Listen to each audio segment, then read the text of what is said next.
Bet you asking. Got a powerful price.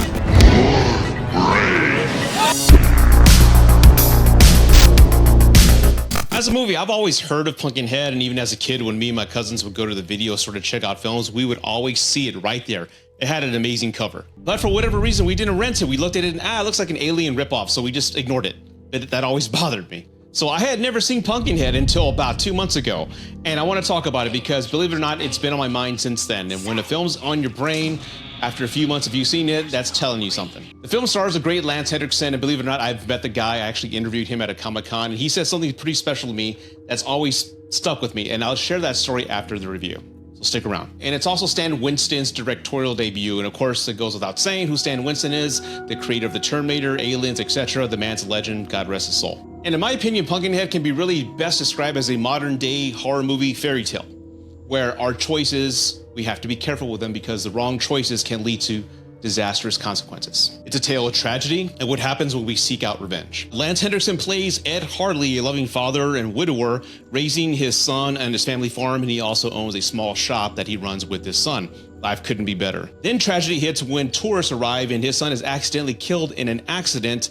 Those responsible then run off. It's similar to a hit and run, and now he's seeking vengeance the old way. You see, the film opens up in 1957. There's this cabin in the woods. It's the middle of the night. We have a family of 3 and a young Ed Harley. Suddenly, somebody is yelling for help in the middle of the night, but the father locks the door, shuts the shutters, because they understand this is something that happens from time to time. Somebody deservedly is getting another type of justice, so to speak. And they know the rules to not help this individual. So now that Ed Harley's son is now dead, he's seeking revenge. He's seeking out this option.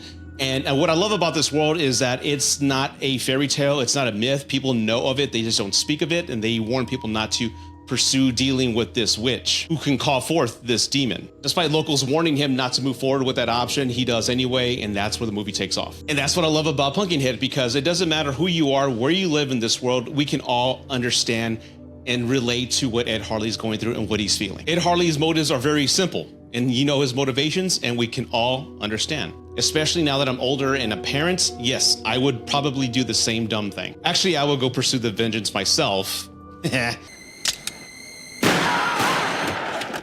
But no.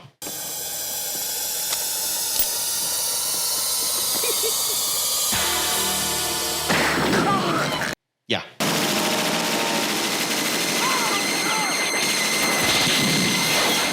It's a classic 80s template where you have young adults in a cabin getting killed one by one, but instead of Jason or Michael Myers, you have an orange xenomorph coming at them.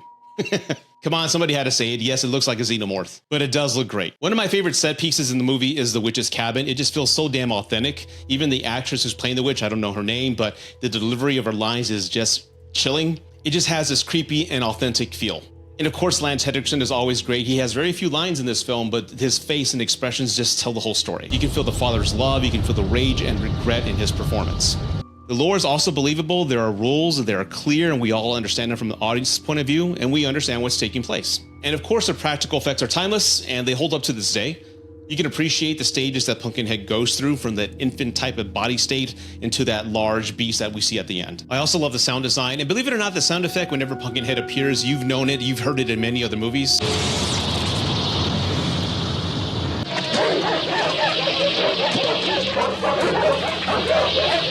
Always sounded familiar to me, and I wanted to know what it was, so I looked it up, and yes, I was right. Growing up in South Texas, chicharas, or as other people call them, cicadas, they always go off in the summertime. As a matter of fact, when they started making their noises, you knew it was about time to go home.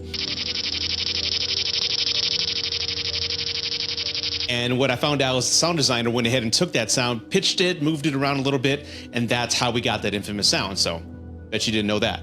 And when it comes to cons, the only one I can really think of is some of the performances from the young adults who are being pursued by Pumpkinhead. They don't hold up well, but again, as long as you have the lead and the key components of the story doing their job, it doesn't matter. It really is just an afterthought.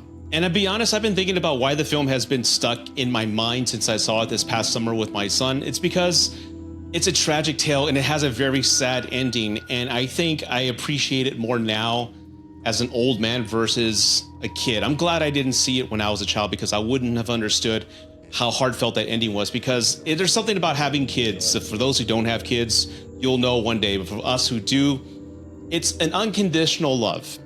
and you'd be surprised what you're capable of doing to protect them.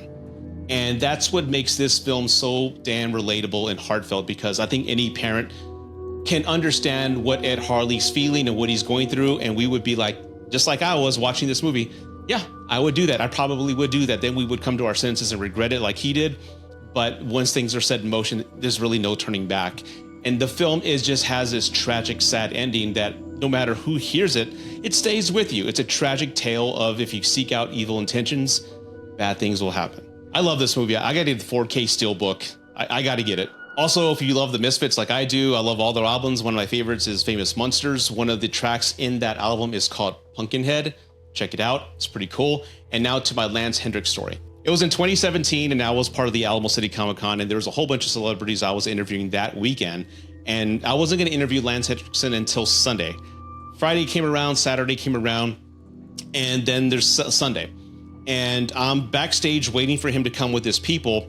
And as he walks up to me, he's about my height, maybe a little shorter. And I smile to go, Mr. Henriksen, hi, my name is Rudy. I know who you are. Nice to meet you. That's my Lance Henriksen impression. I'm like, you know my name? He goes, of course I do. I've been watching you on that Jumbotron all weekend, and you're a lovely man, and I can't wait to talk to you. It's going to be a lot of fun. And I'm like, really? He goes, yeah, you have a way with people, just making them feel comfortable. And I can't wait to talk to you. I've been looking forward to this, Rudy. Him calling me by my name, making eye contact and saying that, it just brought a smile to my face. And I go, let's go have some fun. So we went on stage, we talked about all his movies, we answered questions from the people on mics asking questions for him. And we go off stage, he goes, Rudy, that was pleasant. And of all the interviews I've had, this felt like a friendship, like just two guys talking. And I go, that's how I treat people. That's how I want people to feel when we're talking. No expectations, I just want you to have fun and be comfortable. He was like, oh, I did. And it was a pleasure meeting you. And take care of yourself. This is where you need to be talking to people. I don't know what you're going to do in life, but this is where you belong, and good luck. I wish you the best. And that meant a lot to me. So I don't know if Lance Henriksen's watching this, but if you are, sir, those words, I'll never forget them. And that's my Lance Hendricks story. And I'm glad it's a great one, because I know people say they don't want to meet their heroes. But in this case, I'm glad I did, because he's a lovely man. And it was an honor to meet him. Well, I hope you enjoyed that quick story and the review. And please, if you haven't done so already, hit the subscribe button, put some comments down below. Do you like Pumpkinhead? What do you think about it? What are your thoughts? And please hit the like button. It helps the algorithm, blah, blah, blah, all that stuff. So please, thank you. Do me that solid. And I will see you next time. Happy Halloween, everybody.